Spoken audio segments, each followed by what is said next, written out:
آریانا افغانستان یگانه شبکه تلویزیونی ملی افغانها در خارج از کشور.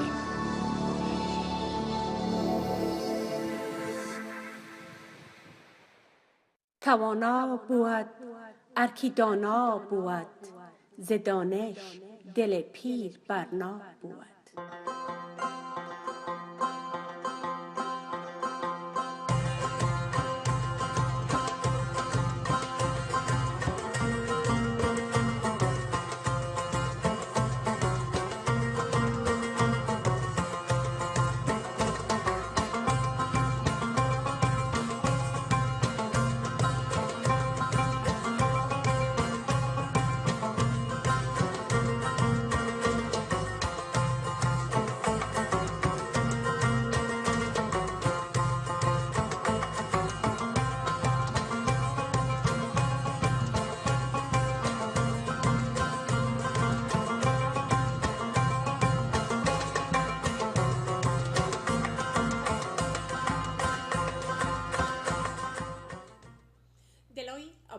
خدای پنامه گران و قدرمن دوستانو، سلام علیکم.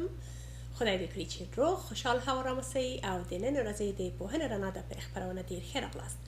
زی مریم اسماعیل ارسلا او داخ پرونه تاسته دی آریانا افغانستان دی نریوالی شبکه سخور نکام. خدای دکری چی دینه نرازی دی بوهن رانا دا پیخ پرونه معلومات هم ستاسد زر پور او استفاده ورسیه. بینندگان عزیز و ارجمند برنامه دانش روشنایی است. بارزوی صحت و سلامت شما. برنامه امروز آغاز میکنیم. امیدوارم شاد و صحتمند باشین و باز هم هفته خوش و پرثمره را در هر گوشه و کنار جهان که هستین با عزیزانتان سپری کرده باشین و یک بار دیگر باز هم خوشحال هستم که در برابر شما عزیزا قرار دارم و برنامه امروز هم باز هم باید بگویم که براتون واقعا که مفید واقع میشه. قسمی که همه میدانیم که آغاز سال تعلیمی در سراسر ایالات متحده آمریکا و ممالک غربی تقریبا همشان آغاز شروع با شدن است. البته نزدیک شده و بعضی جا آغاز شده و بعضی هم آغاز میشه. از خودم البته 2 هفته بعد مکاتب آغاز میشه که یک وقت است که همه آدم به اصطلاح هیجانی و اکسایتد می باشه و هم مشکل است که دوباره از تعطیلات به اصطلاح بریم به کار و به مکتب سر ما خم شود. خب فکر کردم که در برنامه امروز از مهمان دعوت کنم که دوباره ما را متوجه نکاتی بسازن که بتانیم سال تعلیمی خود قسم پلان گذاری کنیم که از همیشه کرده هم یک سال پرثمر و پر از موفقیت های بی پایان باشه و با آرامی و سهولت سپری شود. و البته مهمان برنامه ما هستند. همکار برنامه باید بگویم، چون از اینا من همیشه وقتی که فکر می کنم که ضرورت است که باید باز بطری های ما چارج شود و باز هم یک انرژی دوباره پیدا کنیم، همیشه من از آقای آژند، حسیب جان آژند دعوت می کنم که بیاین در برنامه و با صحبت های خوبشان برای ما شما انرژی ببخشه و دوباره بتانیم که یک به اصطلاح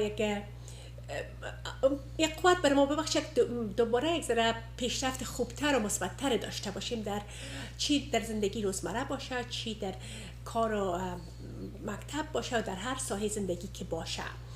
و قسمی که شما عزیزان با حسیب جان آژند آشنایی دارین، MBA و یا ای که Masters of Business Administration دارن از پوینتون ردلند و اینا صحبت از اینا سمینارهایشان صدها نفر هم زیادتر شاید زندگیشان تغییر داده باشه، شاید هم هزارها نفر طالب باشه، به خاطر که حالا سمینارهایی که اینا پیش میبرن برای کسایی می باشه که بزنس های بسیار بزرگ مثلا تارگت و یا بست بای کمپانی های بسیار بزرگی است که اینا کارکنانشان و یا امپلاییشون با سمینارهای آقای آژند میآیند، از یک استفاده خوب میکنن، برداشت خوبی می داشته باشن و در وبسایتشون هم ببینین معلوماتی که به دستتان میرسه بسیار مفید است، ارزشمند است و امیدوار هستم که هم از استفاده کنم، مخصوصا جوانان و نوجوانای ما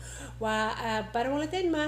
یعنی توصیه میکنم که فرزندانتان تشویق کنین که به وبسایت اسیب جان آژند برن و معلوماتایی را که دادن اونجا ببینن و همچنین یوتیوب ویدیوهایی که چی امرای ما بودن در برنامه برای شما هم خوب است، برای از اونها هم کسایی که به زبان انگلیسی آشنایی ندارن، به خاطر که تمام صحبتایشان ما دری ترجمه کردیم و برای جوانان هم خوب است چون که صحبتهای اسیب جان همش به زبان انگلیسی است.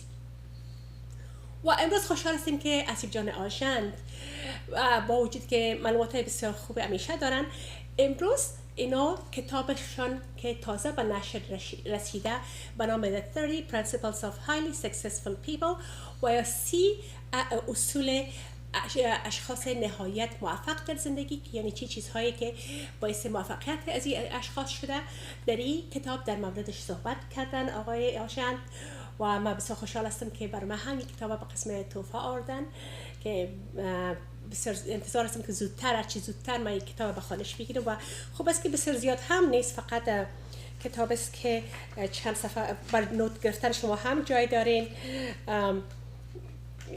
فقط 89-90 صفحه است کتاب که به بسیار آسانی میتونین که این کتاب به خانش بگیرین.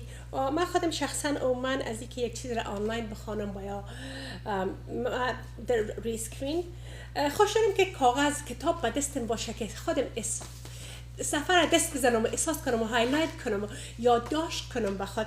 و خوبی کتاب دیست که لاین های چند صفحه آخرش هم هست، شما میتونید که برای خود به اصطلاح شورت نوت یا مختصر بسازین، اما چیزای کی و عمده را براتون بنویسین که همیشه وقتا به او رجوع کنین. اگر شما متوجه شده باشین در وقت کتاب خواندن، عموما وقتی یک کتاب یک بار میخوانیم فکر میکنیم که همه چیز یاد گرفتیم، اما دوباره که میخوانیم میبینیم که یک چیز دیگر متوجه شدیم که در دفعه اول متوجه نبودین. از اون لحاظ به نظر من بسیار خوب است که کتاب با دستتون باشه و همیشه برش بتونین که دوباره بگیرین کتاب چیزایی که مس کردین و یا میخواین دوباره ریویوش براتون تکرار شه، باز هم میتونین کوره بخونین. خب حالا خوشحال هستم که آقای آژند با ما است و بسیار تشکر حسیب جان از کتابتان، از توفیق بسیار فوق‌العاده خوب و ارزشمندتان. تشکر مریم جان، سلام علیکم بر همگی میرسانم. تشکر. خب حسیب جان اگر لطف کنین که اول بگوین که کتابتان درباره چی است، چی مفاد داره؟ بله.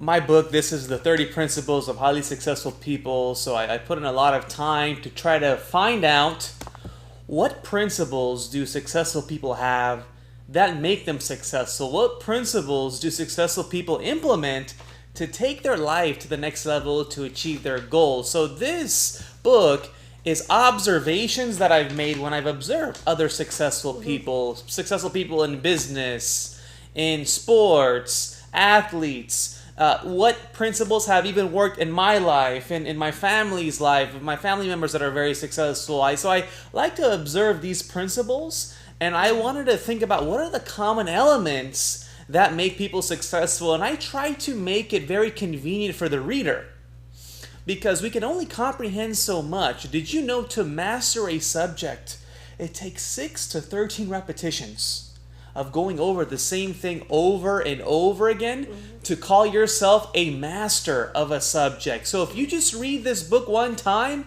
and think you know everything, you will be upset. It will be mistaken. Just like when I go to school and take a class. If I take it one time, okay, I know some of it. But we only remember about 10% of what we read. We only remember about 10 to 15% of what we hear. Right? So the repetition is the key, because when you reinforce the information, it goes from your conscious mind to your subconscious mind. So that is what happens. So what happens here is one of my favorite quotes by one of my favorite speakers. His name is Jim Rohn. He says, repetition is the mother of skill and the mother of learning. I'm going to repeat that once more. He says, repetition is the mother of skill and the mother of learning. And I've made this book very easy for us to read because we are in such a busy life, right? We have so many obligations going on. I made it so that someone, if they wanted to finish this in 30 minutes to an hour, They can spend a quiet evening just reading through this real quick, getting valuable insights, and you can take notes on it about your goals, what you've learned. You can go back to principles. I even talked to one of my coaching clients. She just called me recently. She has one of these books, and she says, yeah, before I go to bed at night, I go back to one of those principles that I really liked, and I reread the principle over again. So that way it gets lodged into your subconscious mind. Because knowledge is not power. Okay? Knowledge is not power. Knowledge is only potential power. Right. And the name of my show is Knowledge is Power. Yeah. I have to change that. Well, yeah, no, knowledge is power, but the real power lies in terms of how we apply that information, right? So let's not just hear great information. So when guests come on Mariam John's show, we have great guests, great information. It is our responsibility as the viewers to take the best out of that information and go implement it. Right. Yeah, not just let it go from one ear out the other. That's how we'll see the beauty of the knowledge. Right. خب دوستان عزیز ارجمند البته یک مختصر معلومات عمومی را که اسیب جان در مورد کتاب خود براتون گفتن است که اینا خودشان اشخاص بسیار موفق را تحت مطالعه قرار دادن. مثلا اشخاصی که در بزنس بسیار موفق بودن، در سپورت موفق بودن، در فامیلشان، در هر ساحه زندگی اشخاص موفق را که دیدن، خصوصیات از اونا را یادداشت کرده و از خصوصیات همه اشخاص موفق را که اینا تحت مطالعه خود قرار دادن تمام یک 30 فشرده اینا ساختن که همون چیزای عمده، 30 چیز عمده که باعث موفقیت بیشتر از اینا شده در اون مورد در یک کتاب صحبت کردن. و قسمی که حسیب جان گفتن وقتی که ما میخوایم در یک چیزی را که میخوانیم و یک چیزی را که یاد میگیریم برای اینکه که تسلط کامل داشته باشیم باید این موضوع را 6 دفعه تا 10 دفعه تکرار کنیم. مثلا کتاب را که ما یک بار میخوانیم تنها تا 10 تا 15% معلوماتش به ذهن ما میمانه و بعد از این برزی که در زندگی اینقدر چیزا هست هر روز در روزمره که پس فراموش میکنیم. اینال اگر 6 تا 10 بار ما 6 تا 10 بار مربوط است که برای یک شخص شاید 6 بار کافی باشه، شخص دیگه شاید 6 بار هم برش کافی نباشه، 7 بار 8 بار یا 10 بار کتاب مطالعه کنن و یا نه تنها این کتاب هر چیزی که باشه که اگر بخواین که اینا نه تنها در دماغ آگاهشون بلکه در دماغ ناخود آگاهشون که ساب کانشس و کانشس مایند به اردویش باقی بانه، باید مکررن یک چیز را آدم پس برش مرور کنه، برش رجوع کنه، توجه کنه و بخونه و تحت مطالعه قرار بگیره. و قسمی که اسیب جان گفتن که تکرار کردن یک کار مادر کمالها و آموختن است که شما یک کسب و کمال را که یاد میگیرین اگر بخواین که همیشه یادتان باشه و از استفاده خوب کرده بتونین باید که مکررن هم کار کنیم چندین بار که تکرار یک کار باعث از این میشه که زیادتر از او بیاموزیم. خب اسیب جان اگر لطف کنین که درباره اصول نمره 4 صحبت کنین که چی است و چرا مهم است. Yeah, so principle number 4 of this book. معذرت میخوایم البته دوستان عزیز اما چون 30 اصول است هر کدامش مشکل است که برنامه گنجایش پیدا کنه که صحبت کنیم. بعضی از اصولایی را که فکر میکنیم که شاید زیادتر استفاده کنیم البته از کلش استفاده کنیم میتونیم و اگر کلش بگوییم براتون شما بسیار زیاد میشه و اما معلومات براتون نمیمونه. از او خاطر هم به خاطر کمی وقت و هم برای که برای شما بسیار زیاد نشه چند اصولی را که انتخاب کردیم که اسیب جان در موردشان صحبت کنن. Yeah, thank you. Yeah, so I wanted to highlight some key principles because we don't have enough time, so we're limited, but I want to pick out and highlight the most important ones for us that will help be beneficial for all of us. So principle number 4 is read. So reading is a very essential skill to have and to develop. Talk about repetition. Did you know only 10% of Americans reads one book a year front to back?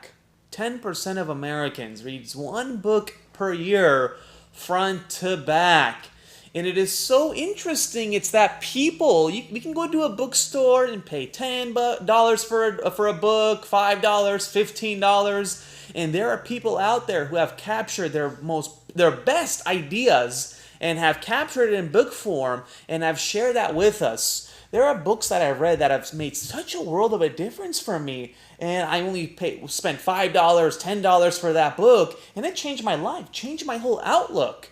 Books on business, books on spirituality, books on psychology.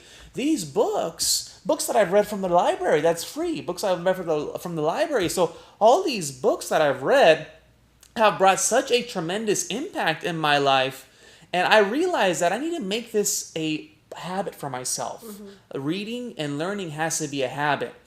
And that principle, when I talk about read, not only is it important to consume new information, but I also mention in that principle when we read is that there is no such thing as a learned person. There is no such thing as a learned person. How many of you have met someone who has this mindset about life? I know this stuff already, so I don't need to hear it. That conveys arrogance, right? When someone thinks they know it all, right? We all have met people who think they know it all, right? Someone who is humble, who has a humble character, a humble attitude, when they hear information they are already familiar with, do you know what they ask themselves? They will ask themselves, how well have I applied this information on a 1 through 10 scale? You know what? I've heard this information 20 times. But when it comes on a 1 through 10 scale, 1 being poor, 10 being excellent, I'm at a 1. I've been lazy. I have not been applying this information. So this year, I'm going to force myself to at least move it up to a 5.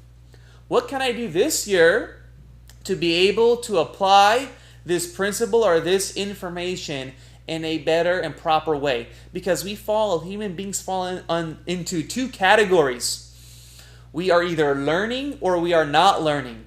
We are learning or we are not learning.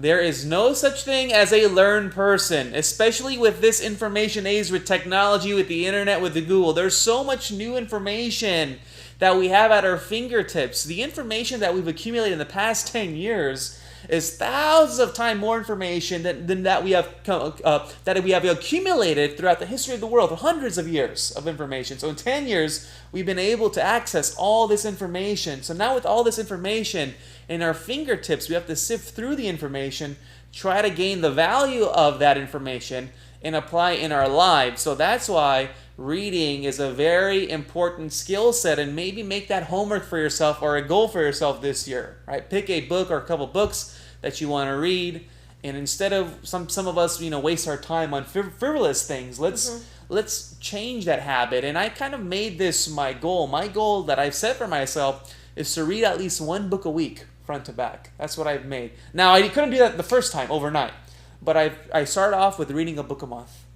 Then I got better at that. I even took speed reading courses. Now my speed reading is I can finish a book real fast, right? So I can comprehend what I'm reading.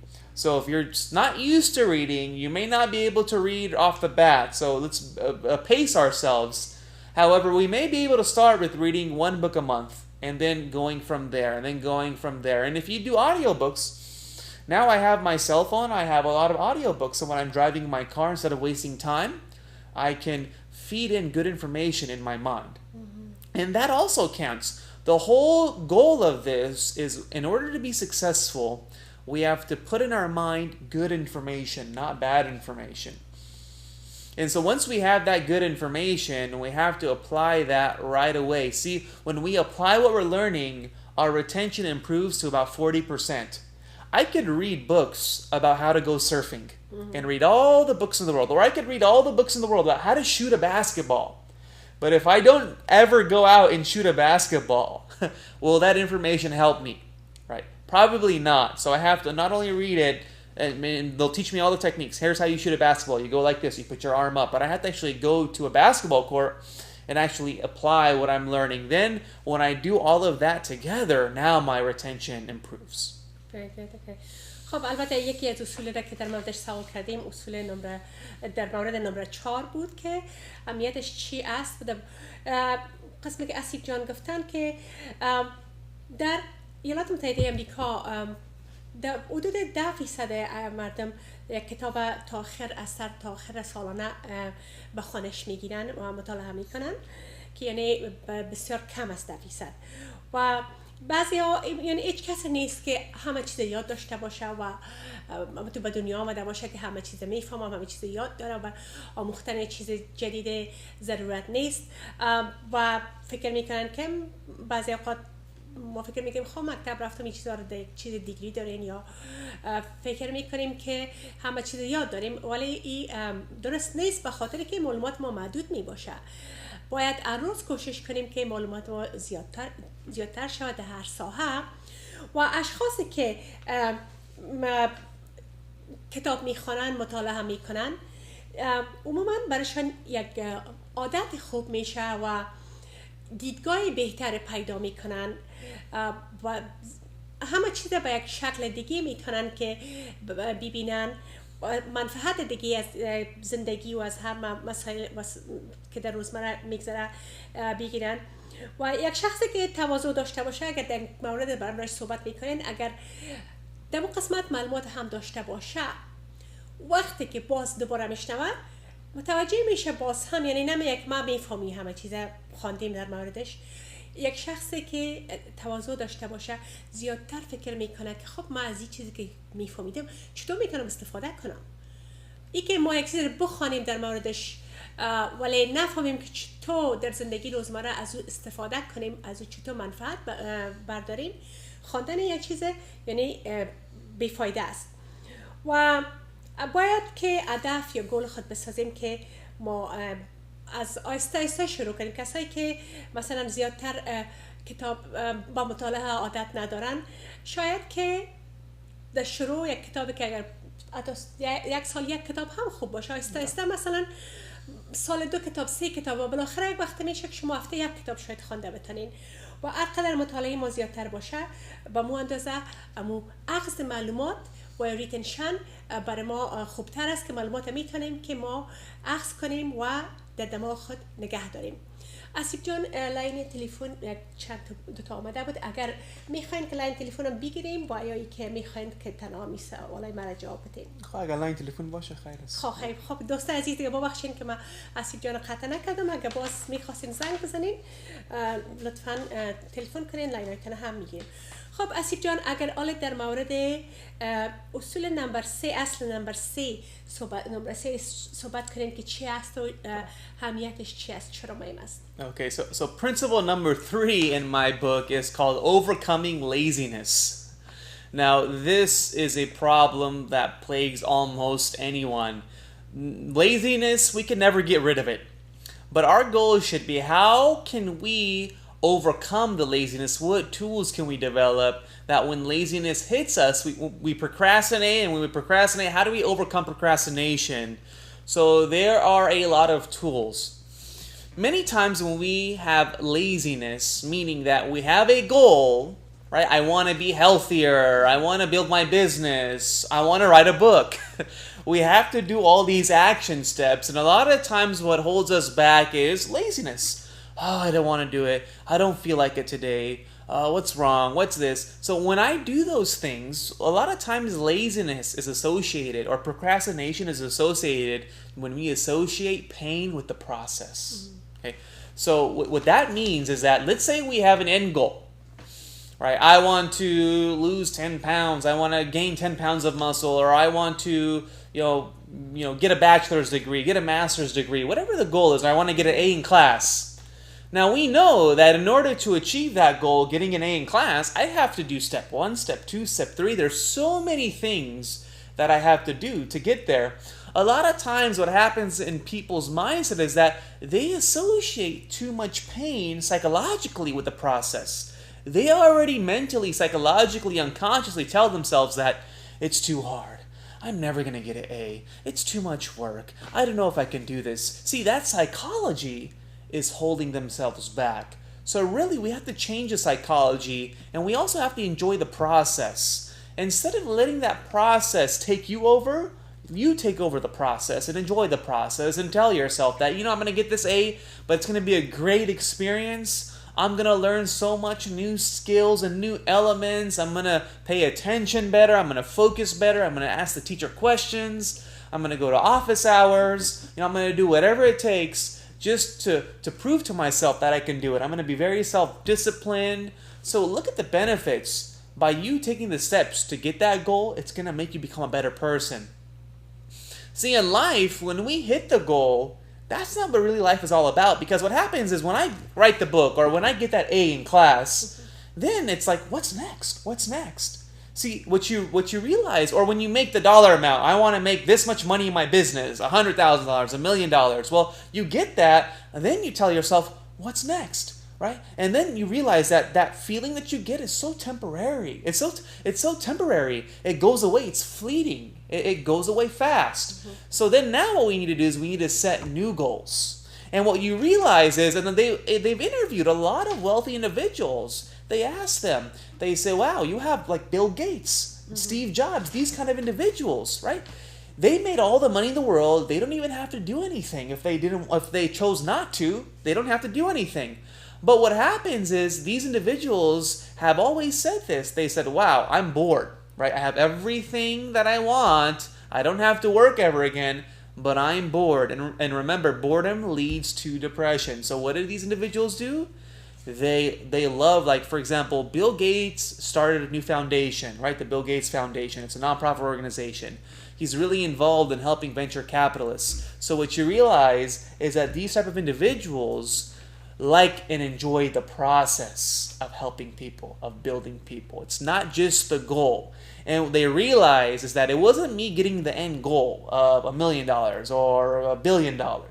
It was the process. It's who I become. It's the person that I had to become to achieve this goal. It's who I became. So I realized that in my journey of having a goal and going to attain that goal, I became more patient.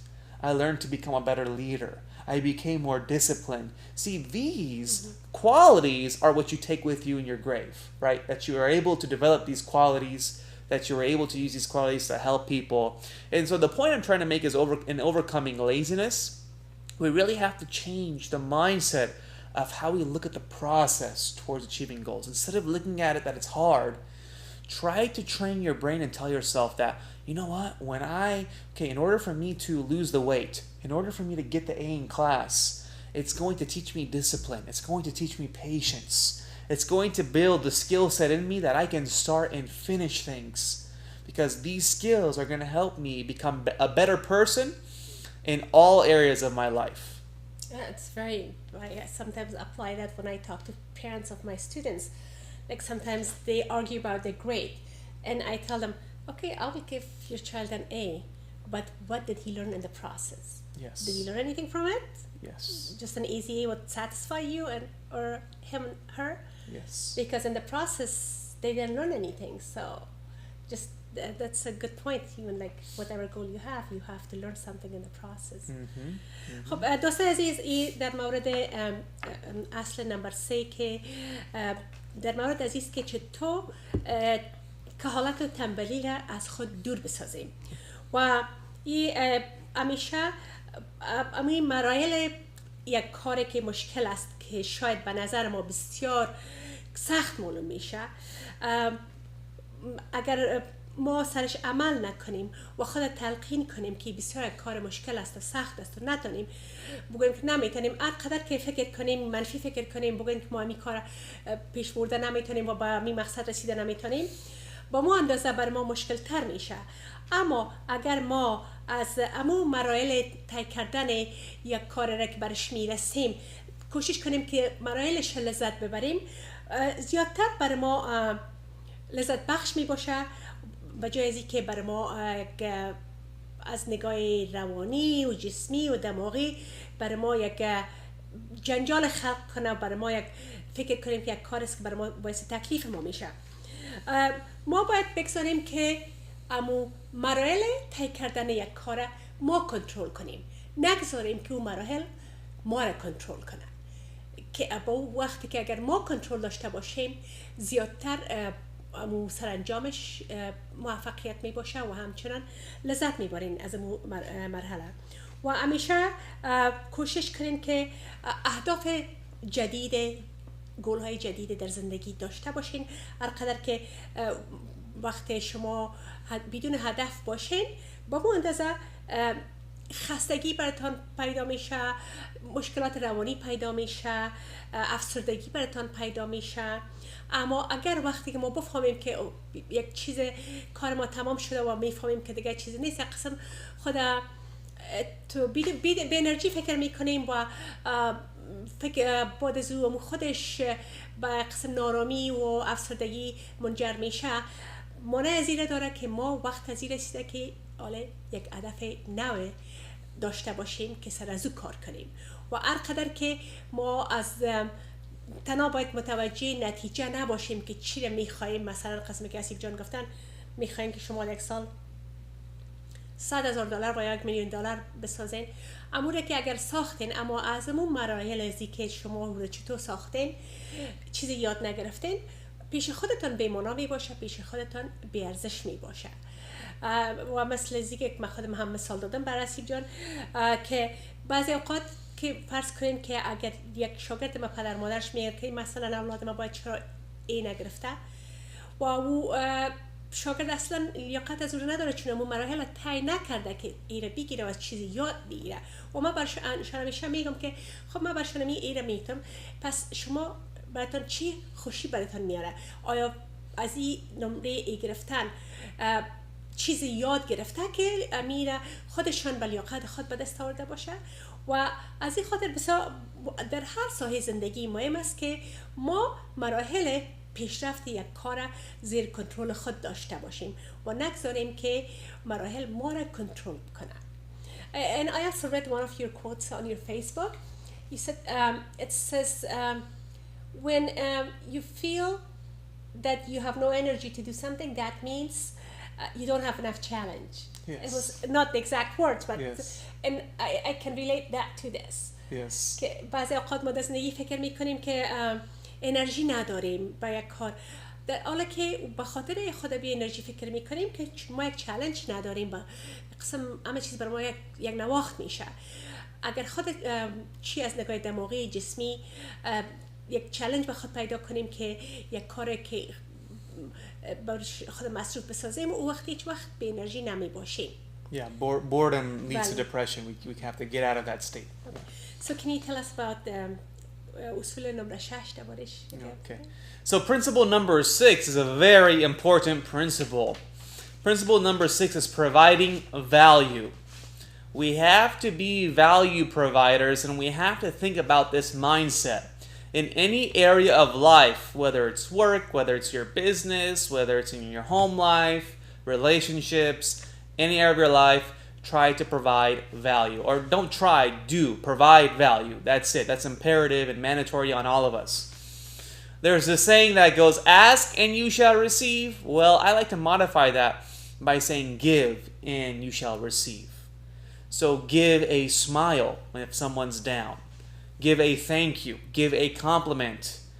At your work, give the best work or provide the best value that you have towards other people. Try to have this mindset that when I help people get what they want, I will get what I want. If you think about it, this is how society works. Even if you look at modern business in the United States or any part of the globe or in the whole world, the businesses that make income, right, the businesses that are very successful, that are successful in terms of legally, morally, and ethically, right, those kind of businesses, it's because they provided value in the marketplace. People like the products or services that they have to offer. If they did not like the products or services that they had to offer, do you think that company would have made money? Right? They wouldn't have paid for those products and services. Then that company would have to file bankruptcy. The fact that you see businesses that are successful, like Microsoft or Apple, it's because their products and services provide value to millions of people. And we're seeing that millions of people gain value by these products or services. Or same thing if I go to a certain medical care facility, right?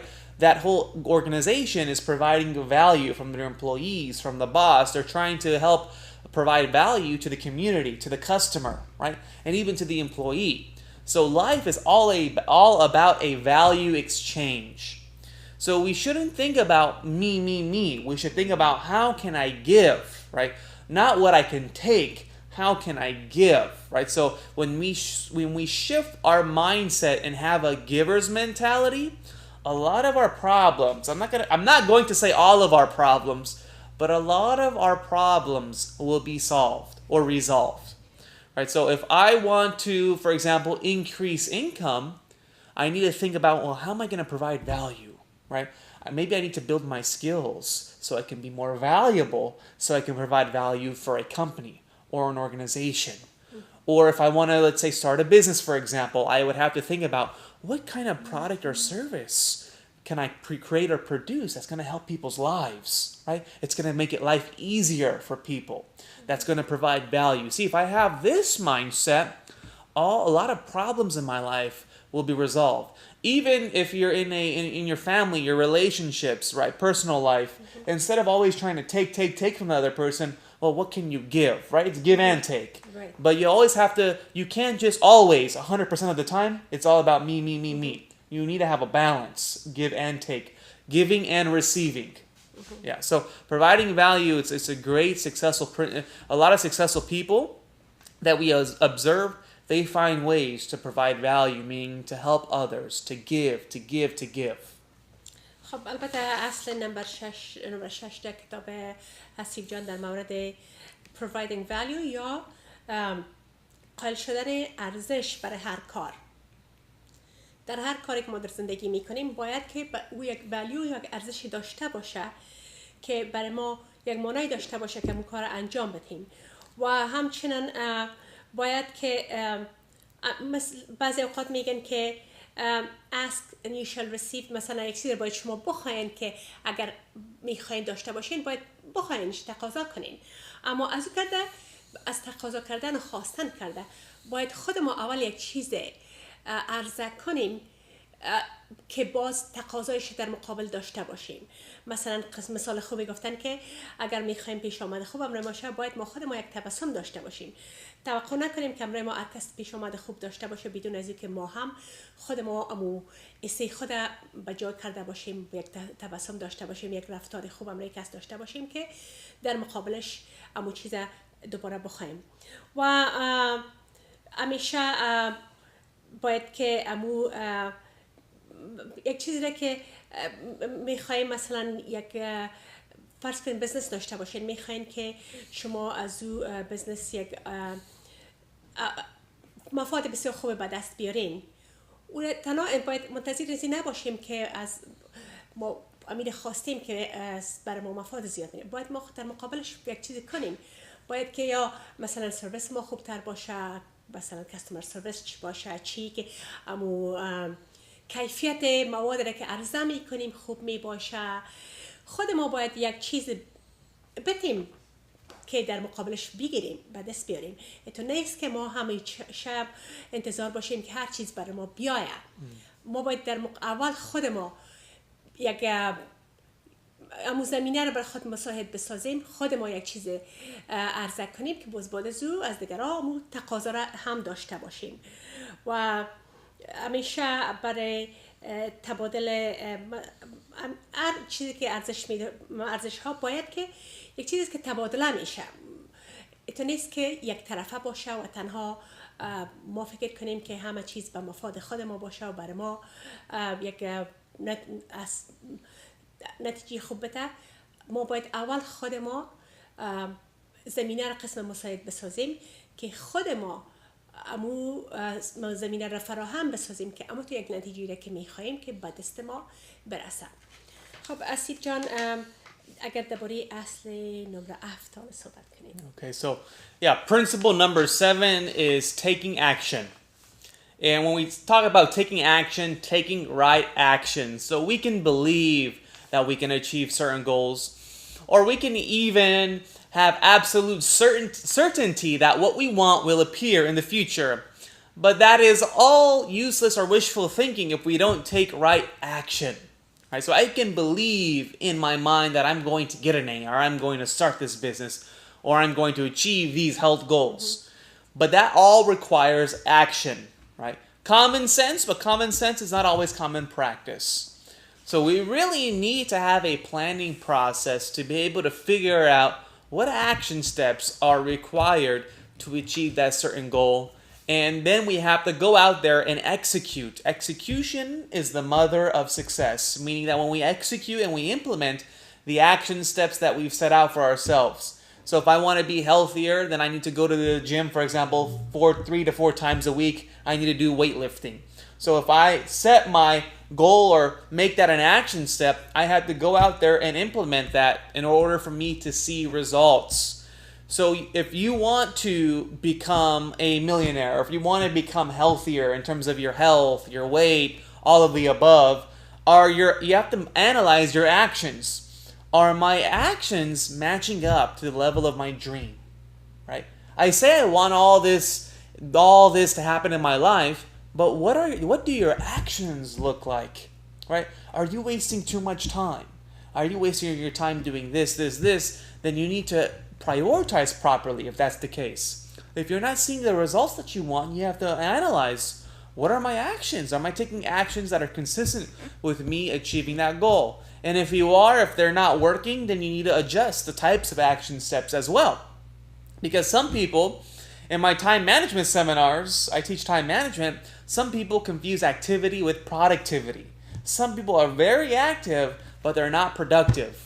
So they really have to see what are actual productive action steps that are going to give me most of my results. If I'm at work, for example, let's say in order for me to be successful, let's say I'm a salesman. I'm a car salesman, for example, and I need to make more sales. I need to figure out which key action steps are going to give me most of my results. I'm not saying when I say action, do everything. I'm not saying that. You need to prioritize which action steps are high impact, right? Are high impact in terms of achieving your goal. There's low impact actions, high impact actions. So if I'm, let's say, a car salesman, for example, I need more sales, then maybe cold calling customers, that's a high impact action step. Maybe taking the initiative when I see a potential customer in the car lot, going out and approaching them. That's a very high impact action step.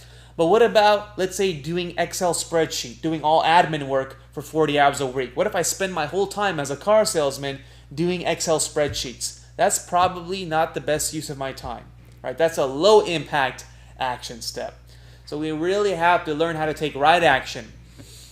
And sometimes what happens here is that we have to take right action regardless of how we feel. So if I want to get an A on that test, if I'm studying for that MCAT exam or LSAT exam or a big final exam at school, high school, middle school, college, wherever it is, sometimes I don't feel like studying. Oh, I'm tired. I don't feel like it. But the successful individuals, what I've noticed, and that's why I mentioned this in this book, is that successful people continue to take right action regardless of how they feel. Even the athletes that I've admired, like Kobe Bryant, for example, sometimes he was sick. Or Michael Jordan, he was sick one game, he had the flu, and he scored 37 points, and he won the game. So sometimes we can't use that as an excuse all the time. I feel tired, I feel this. We have to stop our excuses. And so we have to take right action regardless of how we feel. Sometimes even when I go to the gym, I don't feel like it, I'm tired. I try to give myself an excuse and say, I'm going to do it tomorrow. But you know what? I realize that if I procrastinate, then I'm going to feel a lot worse in the future than I am in the present. So I said, let me just get this over with. Remember, the more you do now, the less you will do later. That has really helped me. The more I just get it over with now, the less I do later. The more I study or finish the research paper, if I'm in school right now, then I don't have to be stressed out when it's 2 days before the due date. And a lot of students do this. I'm sure you've observed this, right? And I'm one of them. Yeah, many individuals, even sometimes myself. So I mean, we're not perfect, but again, just being mindful about that, right? So take right action regardless of how you feel. So you have to push yourself. It's like a muscle. And the more you start practicing taking right action, regardless of how you feel, you're going to build that muscle slowly. It's going to get stronger and stronger and stronger. And I can guarantee if you do this and you apply this principle that I share in my book, you will outperform all your peers, all your competitors. بله خب این اصل البته در مورد عمل کردن است. وقتی ما یک هدف می داشته باشیم باید که تنها به هدف تو فکر نکنیم و پلان نسازیم، باید عملی بسازیمش. برای هر عکس العمل که ما توقعش داریم باید عمل کنیم. میگن که هر عمل عکس العمل داره، پس ما بدون عمل کردن انتظار عکس العمل با نتیجه کار را نمیتونیم داشته باشیم. باید که یک پلانی که میسازیم او را باید عمل کنیم. و یکی برای یک کاری که میکنیم ما باید مثلا اکتیویتی و پروداکتیویتی رو در موردش گفتن. هر اکتیویتی باعث پروداکتیویتی نمیشه، یعنی هر فعالیت هر عمل باعث نتیجه همون چیزی که میخواد عکس العمل نمیشه. باید عمل ما عمل درست باشه، به مو کار عمل مناسب باشه که نتیجه داشته باشه. همیشه ما باید عمل خود بررسی کنیم که آیا برای این چیزی که ما میخواییم، امی هدفی را که ما داریم، این عمل درست است، نتیجه شاید بده یا نه. مثلا شما یک مثال ساده‌شه که پیشتر گفتن که آسیب جان که مثلا شما میخواین بسکتبال یاد بگیرین، براتون خوانده میرین که خب توپ قسمی بگیرین و قسمی شوت کنین و چنین چنان، او میخوانین پلان میکنین، اما وقتی که شما برای عمل نمیکنین نتیجه نمیده تنها خوانده در موردش. و یا ای که شما برین بدون از این که امو قوانین بسکتبال بفهمین برین راستن شوت کنین، او هم فایده نمیکنه، به خاطر که شما درسته با مو قسمی که باید باشه شما عمل نکردین. از اون لحاظ شما عکس العمل درسته به دست نمیارین. پس برای هر چیزی که هر هدفی که می داشته باشین باید که قسم عملتان باشه که از او شما نتیجه درست بگیرین. مثلا که بسیار معذرت میخوایم دوست عزیز، هیچ وقت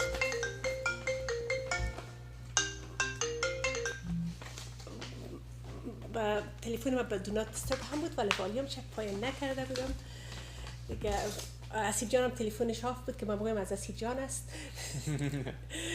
خب با معذرت زیاد.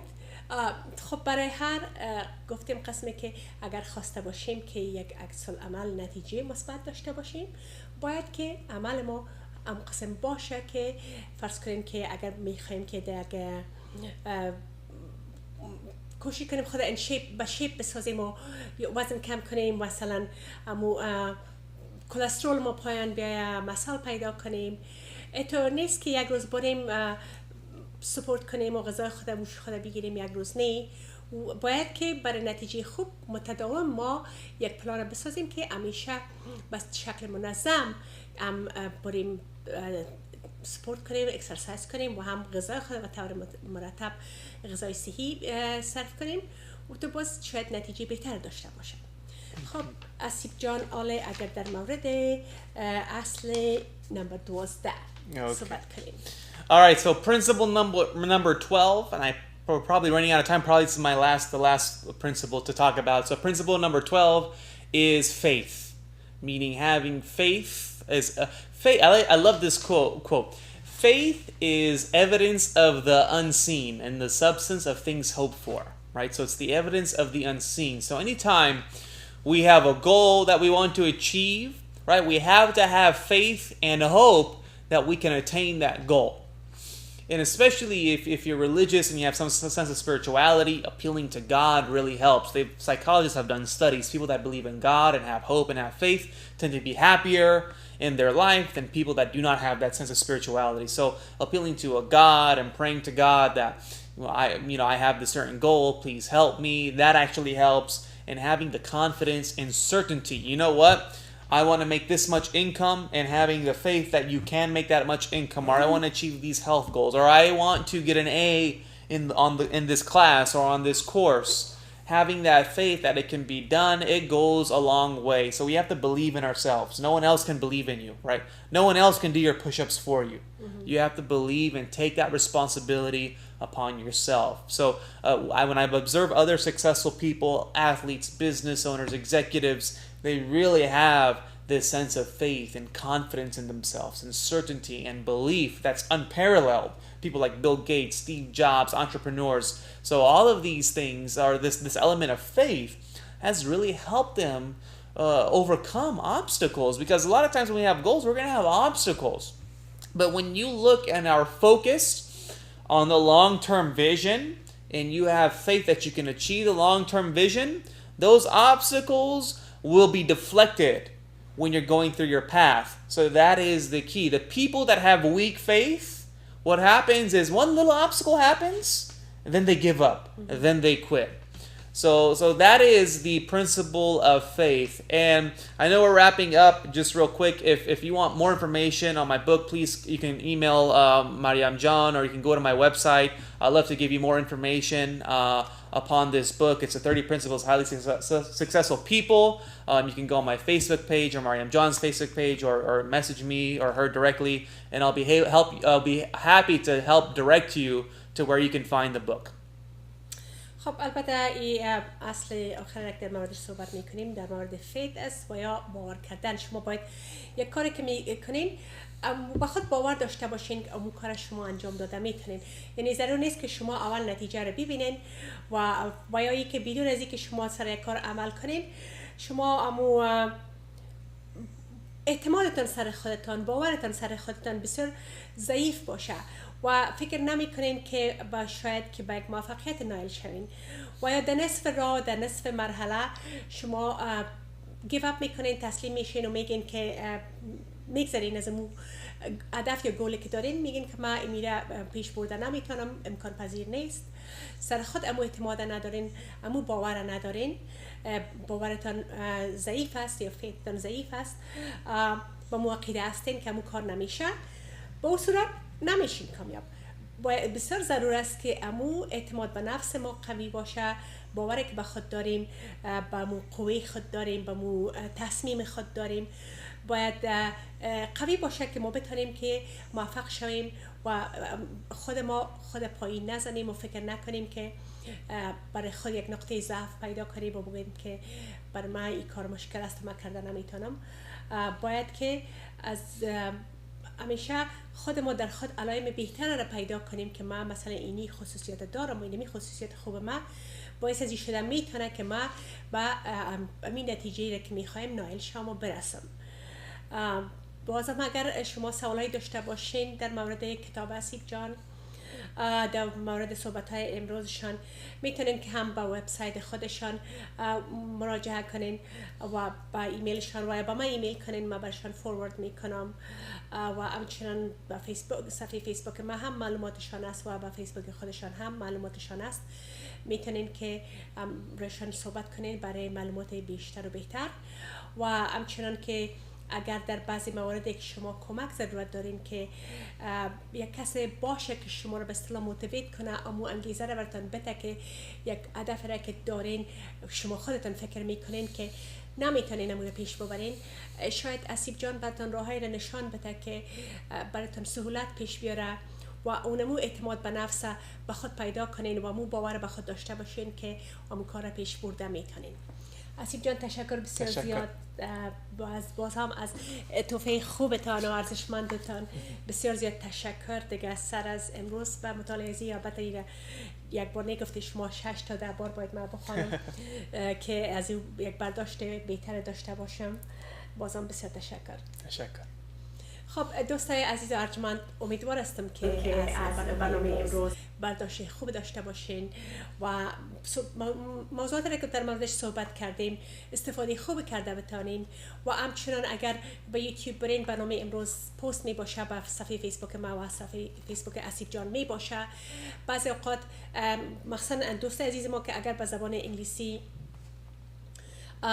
آشنایی ندارن و میتونن که برنامه را دوباره ببینن و باز هم اگر سوالای بیشتر جواب داده نشده میتونین که به ما ایمیل کنین، انشالله که حسیب جان پاسخگوی سوالایتان می باشه.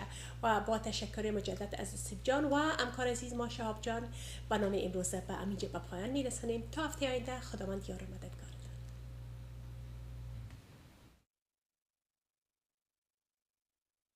توانا بود ارکی دانا بود، ز دانش دل پیر برنا بود.